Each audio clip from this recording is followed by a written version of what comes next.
สบายดีไอ้น้องเราทุกคนขอประกาศขายโลกเด้อผู้ใดพี่น้องผู้ใดกำลังตามหาซื้อโลกใหญ่โลกด้ามโลกแก้ดินติดต่อผู้พันได้เบอร์อยู่หน้าจอนี้เด้อโลกนี้เป็นโลกของโวซิโนทรัคเป็นโลกที่นิยมใช้ในประเทศลาวผู้ใดกำลังหาโลกใหญ่โลกแก้ดินเด้ออย่าลืมโลกโคโวเป็นโลกที่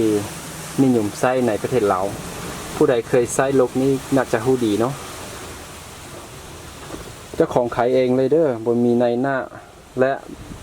บ่แม่นโลกบริษัทบ่แม่นโลกโครงการนี่เป็นโลกส่วนตัว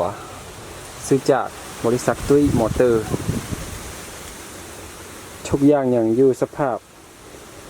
ใช้ปกติผู้ใดสนใจโทรหาเบอร์ที่แสดงอยู่ขั้นลุ่มที่ก้าวมาในคลิปวิดีโอนี้ดอกไฟระบายลมระบายอากาศนะอันนี้เป็นตันอีเซฟเฟอร์ลกตันอีที่มาจากตัวลกของแท้มันจะเป็นสีในนี้ตัวนี้เป็นตัวที่ว่าเราเอาไปนิบก้อนแล้วเพราะว่าเรามัดสีแดงให้มันเหมาะสมกับลกของตัวมันและผู้ใดซื้อแท้